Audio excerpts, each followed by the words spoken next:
রুমি দর্শনে আল্লাহ, মহানবী, সা এবং মুর্শিদ কেবলা এই তিনটি ধারণা আলাদা আলাদা সত্তা হিসেবে নয়, বরং এটি আধ্যাত্মিক সত্যের বিভিন্ন স্তরের প্রকাশ হিসেবে ব্যাখ্যা করা হয়। রুমির চিন্তায় আল্লাহ হলেন পরম সত্য, অ্যাবসলিউট রিয়ালিটি, যিনি সমস্ত অস্তিত্বের মূল উৎস।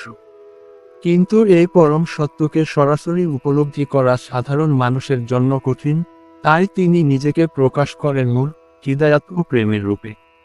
এই প্রকাশের সবচেয়ে পূর্ণ ও নিখুঁত মানবিক প্রতিফলন হিসেবে রুমি মহানবী সা কে দেখেন, যিনি ইনসানে কামিল বা পরিপূর্ণ মানব, যার মাধ্যমে ঈশ্বরীয় জ্ঞান ও প্রেম মানব জগতে অবতীর্ণ হয়। রুমির দৃষ্টিতে মহানবী সা হলেন সেই আয়না, যেখানে আল্লাহর গুণাবলী সবচেয়ে স্বচ্ছভাবে প্রতিফলিত হয়।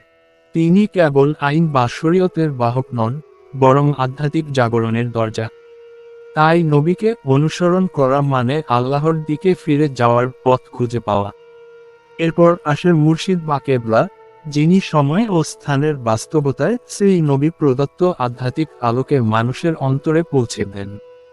রুমির মতে মুর্শিদ হলেন পথ প্রদর্শক আয়না, যিনি শিষ্যের ভেতরের আল্লাহ প্রেম জাগিয়ে তোলেন। তিনি নিজের লক্ষ্য নন, বরং লক্ষ্য পর্যন্ত পৌঁছানোর মাধ্যম।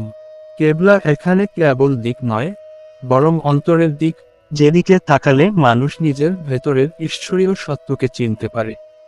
এই তিনটি স্তর, আল্লাহ, সত্য, মহানবী, সত্যের পূর্ণ প্রকাশ, এবং মুর্শিদ, সত্যের দিকে নিয়ে যাওয়ার পথ, রুমির দর্শনে আলাদা নয়, বরং এক ধারাবাহিক আত্মিক প্রবাহ। মানুষ যখন মুর্শিদকে সঠিকভাবে বোঝে, তখন সে নবীর আলোকে পৌঁছে যায়, আর নবীর আলো তাকে শেষ পর্যন্ত আল্লাহর প্রেমে বিলীন করে দেয়। এই বিলীন হওয়ায় রুমির ভাষায় ফানাফিল্লাহ, নিজেকে হারিয়ে সত্যে মিলিয়ে যাওয়া।